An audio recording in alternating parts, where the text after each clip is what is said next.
My ex-wife tried to kill me, so I gave her the revenge she deserved. You ever get that feeling like your past is stalking you?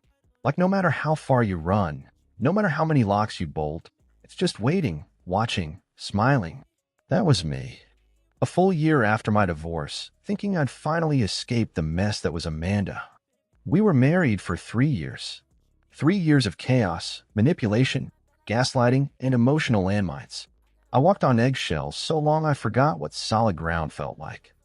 And when I finally left, no, escaped, I told myself I'd never look back.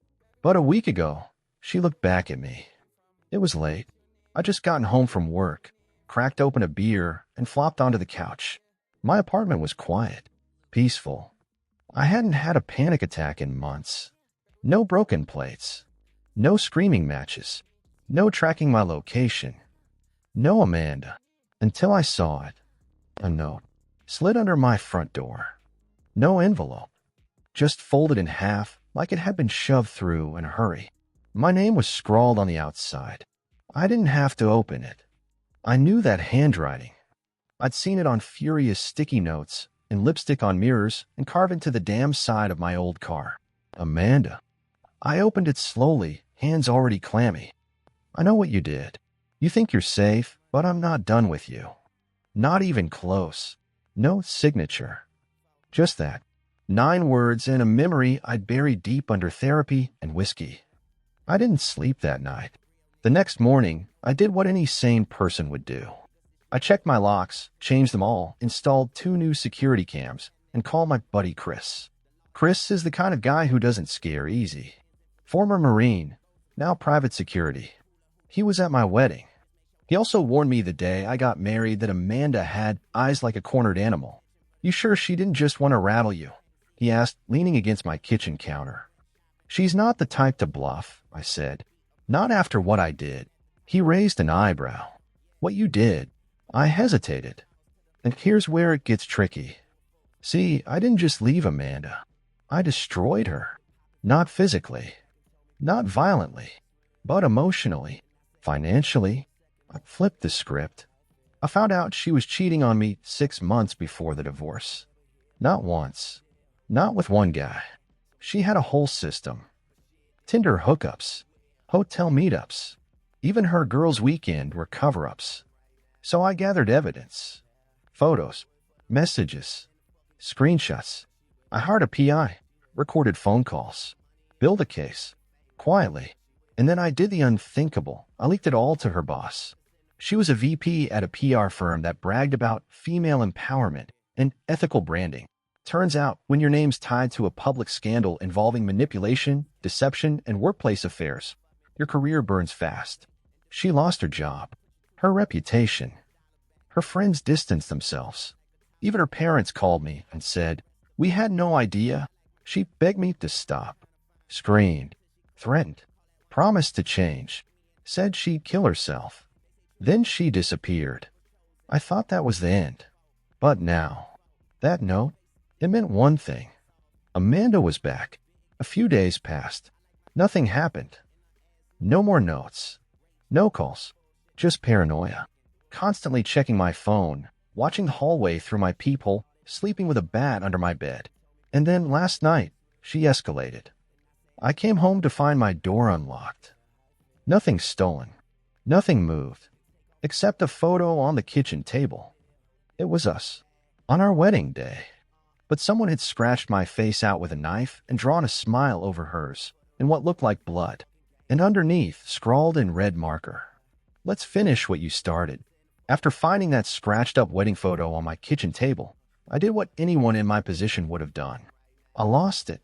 I mean full-on, panic mode, cold sweat, heart-pounding terror. I called the cops immediately. Told them someone had broken into my apartment, left a threatening message, and might be targeting me. The officer was polite. Took the report. Checked the apartment. Said there was no forced entry, no prints, and technically, get this, no direct threat of violence. Just a photo of my face slashed, and a note that looked like it was written in blood. Probably a prank, the officer said. I looked him dead in the eye and said, "You don't know my ex-wife." That night, I slept in my car. Well tried. Between checking the mirrors every 3 minutes and jumping at every sound, it was more like twitching with my eyes closed. I parked 2 blocks away from my building just in case Amanda was watching. I didn't even go back for clothes. I texted Chris. She broken again. Left a photo. My face scratched out. This is getting real. Chris, want me to come stay with you? No. I think I know where she is. That was a lie. I didn't know. But something told me Amanda hadn't vanished. She was waiting, watching, probably even laughing somewhere. So I started digging. Her socials were gone, wiped clean. Phone? Disconnected. Mutual friends? Either ghosted me or gave vague, I haven't seen her responses. But then I remembered something.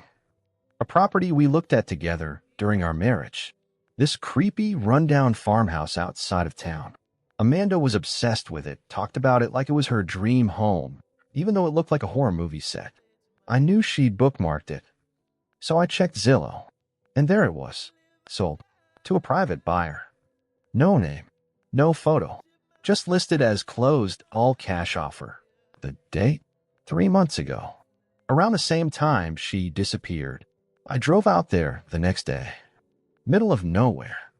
No streetlights. One gas station 10 miles out. Just farmland, dead trees, and silence. As I pulled up to the driveway, I saw it. The house. Same peeling paint. Same tilted porch. But now the porch light was on, and the curtains in the upstairs window were drawn tightly. Someone was living there. I parked down the road and approached on foot. Dumb, I know. But something in me had snapped.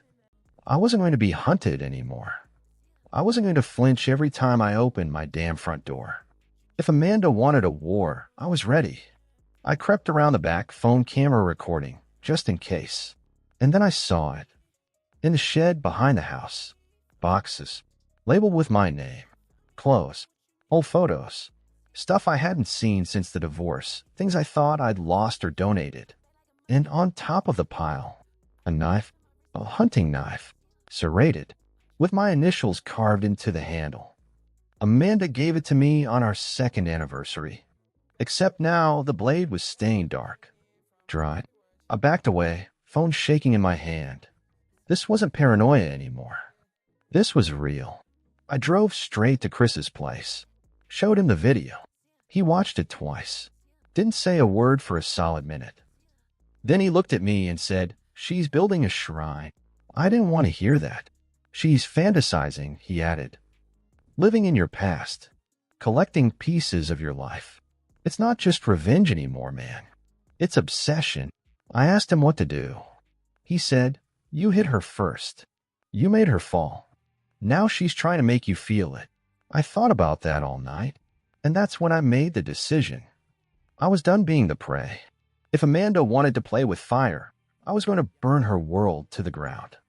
I woke up the morning after my talk with Chris feeling different. Like I'd crossed an invisible line. That line between scared and dangerous. Chris was right. Amanda wasn't just out for petty revenge anymore. She was obsessed. She wanted to make me suffer in ways I hadn't even imagined. So if she wanted a game, I was going to play. I started by gathering everything Amanda left behind at that creepy farmhouse. The clothes, the photos, even the bloody knife. I put them all into a box, wrapped it up tight, and labeled it for Amanda. Then I took it to the one place I knew would get to her. Her new secret hiding spot. I tracked down the seller from the property records and found the farmhouse was still registered to her under a fake name. That meant she was probably coming and going from somewhere close. Chris hooked me up with a GPS tracker, tiny, almost invisible, and I slipped it into the package before sending it by courier to the farmhouse. That night I waited. And waited. I didn't know what I was waiting for exactly. A phone call, a message, a sign that Amanda was going to take the bait. Around midnight, my phone buzzed. Location update, farmhouse. Chris and I jumped into his car and drove straight there. The place looked even more sinister at night. Shadows crawling over the peeling paint, wind rattling the windows like ghosts whispering secrets. We waited in the bushes for hours. Then we saw her. Amanda. Dressed in black, moving silently through the overgrown yard. Her eyes cold as ice. She took the package from the porch, disappeared inside. We followed quietly. Inside, the farmhouse was a shrine to our past. Walls plastered with photos of me. Notes written in that crazy handwriting. Every item from the box was placed on a makeshift altar. The knife was front and center, glowing under a single flickering candle. Amanda was standing there, chanting softly. Her eyes wild, her smile twisted. Chris whispered, "We got to get her out of there before this goes off the rails." But I couldn't move. This was Amanda's moment. Her break from reality. And I wasn't just going to watch her spiral. I was going to end this. I pulled out my phone and started recording. "This ends now, Amanda," I said loud enough for her to hear. She spun around, eyes blazing with fury. "You think this scares me?" she hissed. "You took everything from me. My job, my friends, my dignity. Now I'm taking you." And then she lunged. Chris tackled her, but in the struggle, the candle fell. Flames erupted. The farmhouse caught fire instantly. We ran out as the place turned into a blazing inferno behind us. Amanda screamed, not in pain, but rage. But here's the twist. As the fire consumed the house, I realized something chilling. The revenge wasn't over. It was just beginning. The fire raged behind us, swallowing the farmhouse whole. Flames licking the night sky like some furious beast. Amanda screamed, no, not in pain, but pure hatred. I could see it in her eyes, burning brighter than the fire itself. But then something hit me like a freight train. This was no longer just about Amanda's obsession. It was about me, my choices, my revenge, and how far I was willing to go. The police arrived minutes later, sirens cutting through the chaos. Chris and I told our story, the break-in, the notes, the farmhouse, the fire. They questioned me. Did I set the fire? Was this arson? I kept my mouth shut. I didn't want to admit I was there, that I provoked Amanda. The investigation started, and suddenly I was the prime suspect. The media caught wind of it. She burned down her own house, the headlines screamed. Or was it the vengeful ex-husband? Social media exploded. Friends called. Family whispered. Everyone had an opinion. Everyone had a side. But Amanda, she disappeared again. I kept getting messages, cryptic, chilling, from unknown numbers. "You think you won? You haven't seen anything yet." One text had a photo attached, my car parked outside my apartment building. I was starting to realize something terrifying. Amanda wasn't just crazy, she was dangerous. And she wasn't done. Then, the night I thought I was safe, it happened. A knock on my door. Slow, quiet. My heart dropped. I didn't want to look, but I did.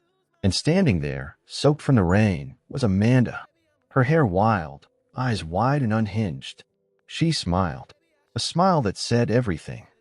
"You thought you could bury me," she whispered. "Think again.